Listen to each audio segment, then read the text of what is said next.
toutes et à tous, c'est le pôle Event et le pôle Sport. On vous fait une petite chronique sportive pour vous raconter un petit peu ce qui se passe donc en ce moment sur différents sports, différentes compétitions. Et je vais vous laisser avec Hugo Desbot donc pour commencer, qui va vous parler du championnat espagnol. Maintenant, je vais vous faire un point sur le championnat espagnol de football, donc la Liga. On va s'intéresser surtout aux trois grands clubs, le FC Barcelone, le Real Madrid ou encore l'Atlético de Madrid. Et cette année, l'Atlético Madrid qui semble se diriger tout droit vers le titre, emmené par un Luis Suarez exceptionnel qui enchaîne les buts, le meilleur buteur actuellement du championnat et très très belle recrue du dernier mercato estival.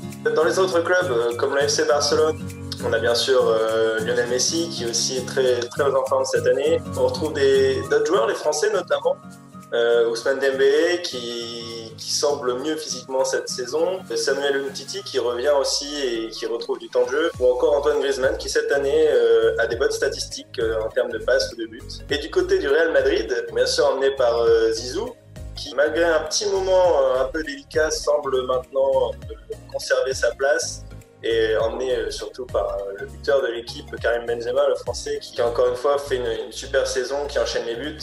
Donc voilà, ces deux clubs, le Barça et le Real, qui se battent pour la deuxième place de ce championnat.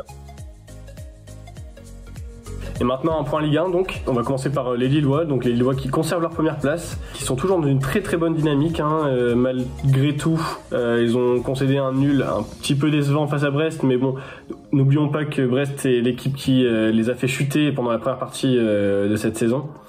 Lille qui met à un point son dauphin, le Paris Saint-Germain. Le PSG qui a gagné 2-1 face à Nice qui est 14e. Avec des buts de Draxler et de Moise Kean. Lyon maintenant qui, toute bonne chose est une fin, qui a fini par perdre face à une belle équipe de Montpellier qui était très en place et très costaud défensivement. Lyon qui a perdu donc 2-1 sur sa pelouse, qui occupe du coup maintenant la 3e place et Montpellier la 8e place. Concernant le Racing Club de Lens maintenant, qui a concédé un nul face au Stade de Reims. Un but partout. Le score aurait pu être beaucoup plus lourd. Malheureusement, il y a eu donc 2 buts refusés pour hors-jeu et un penalty loupé de la part de Gaël Kakuta. Les Lensois qui restent 6e et Reims 13e. Concernant un peu le bas de tableau, on va s'y intéresser. Donc la lanterne rouge, Nîmes qui bat Dijon et qui du coup prend la 19e place, qui est encore 5 points derrière la sortie de la zone rouge. Nîmes qui a encore du boulot, mais tout reste à faire. Tout est possible. Une petite aparté sur la Coupe de France avec tous les clubs nordistes qui ont réussi à se qualifier pour les 16e de finale. Nous allons suivre dans la prochaine chronique un petit club de R2 qui est le petit poussé donc de R2 Régional 2 qui est le petit poussé de cette coupe et qui affrontera Beauvais cette semaine. On va enchaîner avec le championnat allemand, donc la Bundesliga qui a terminé donc sa 21e journée. Avec énormément de matchs nuls, donc notamment entre le Bayern Munich et Arminia Bielefeld, 3 partout, entre le Dortmund et Hoffenheim, 2 partout, entre Leverkusen et Mayence, 2 partout, Brême contre Freiburg et Union Berlin contre Schalke 04 qui se sont quittés sur un score de 0-0. Leipzig qui quant à lui a gagné 2-1 contre Augsbourg et Francfort qui a gagné 2-0 contre Cologne. En termes de classement, donc le Bayern Munich forcément toujours premier avec 49 points, donc 5 points d'avance sur le second, Leipzig qui commence à remonter avec sa dernière victoire. Francfort, Wolfsburg, Leverkusen et Dortmund les suivent. Dortmund qui, comparé à son début de saison, fait vraiment de moins bons résultats. Une victoire sur les 5 derniers matchs.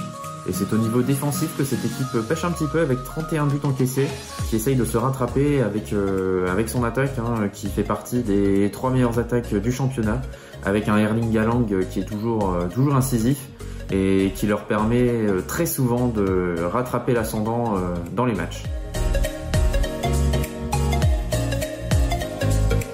On va aussi faire un petit point donc sur la Ligue des Champions avec les premiers résultats donc de ces 8e de finale. Comme vous le savez tous, le PSG qui a gagné face au FC Barcelone 4-1 avec un triplé de notre Kiki national.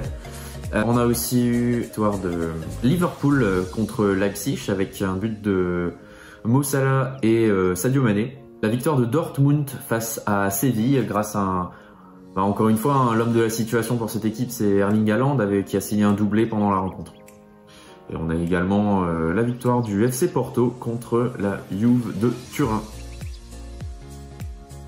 Ok, maintenant moi je vais vous parler de l'actualité tennis, et actuellement ce qui se passe c'est l'Open d'Australie, donc un des 4 tournois du Grand Chelem. Dans le tableau des hommes, alors les favoris bien sûr, on retrouve le numéro 1 mondial Novak Djokovic, ou encore le numéro 2 mondial Rafael Nadal. Alors 2 joueurs exceptionnels, ils font tous les deux un très bon tournoi, ils commencent bien. On a une petite frayeur du côté de Djokovic qui semble un peu affaibli physiquement, mais les 2 joueurs semblent se diriger tous les deux vers une belle finale. Chez les femmes cette fois, ce qu'on peut noter c'est Serena Williams qui fait un très très beau tournoi, un peu la surprise, même si on sait elle est toujours forte dans les tournois du Grand Chelem. L'autre favori, on retrouve Ashley Barty, l'américaine également, qui fait un beau tournoi. Malheureusement, que ce soit les Français ou les Françaises, on n'a plus personne en deuxième semaine de ce tournoi du Grand Chelem. En effet, Gaël Monfils éliminé premier tour, ou encore Benoît Paire éliminé premier tour. J'ai envie de rentrer chez moi. Libérez-moi. J'en peux plus d'être ici. La chatte qu'il a, la chatte. Chez les femmes, Mladenovic ou Fiona Ferro également éliminés, n'ont pas été plus loin que le 3e tour. Quant à Roger Federer, lui, il ne participait pas au tournoi. En revanche, il a annoncé qu'il serait sûrement présent à Doha, au tournoi du Qatar, où on attend son grand retour. On verra, on a hâte de voir dans quel état de forme il est. Un petit point sur la NBA maintenant. Alors avec Philadelphie qui est premier de la côte Est, qui a affronté ce week-end Utah qui est premier lui de la côte Ouest. Utah qui s'est imposé 134 à 123, avec notamment un Michel en forme du côté d'Utah qui a mis 24 points. Alors que du côté de Philadelphie, il n'y a pas eu vraiment de buteur, si ce n'est Simons qui a fait une partie incroyable à 42 points et Harris qui a mis 36 points. Dommage pour ces 2 joueurs qui ont pourtant emporté Philadelphia, mais ça n'a pas fait la différence.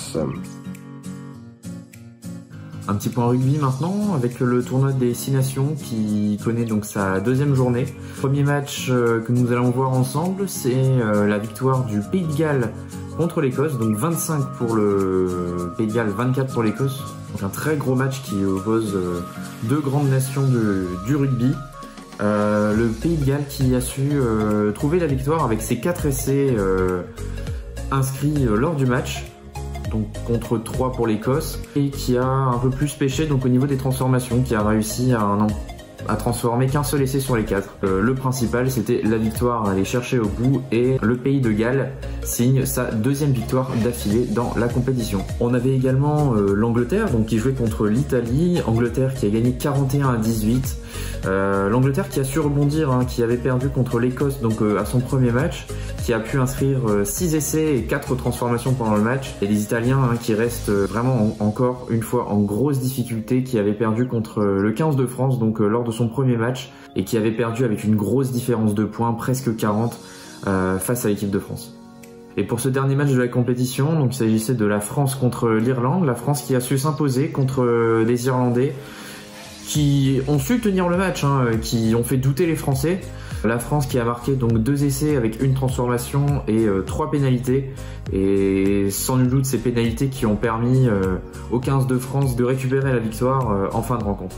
Voilà, c'est tout pour cette semaine et l'actualité sportive. Merci de nous avoir écoutés, on espère que ça vous a plu, et n'hésitez pas à réagir dans les commentaires.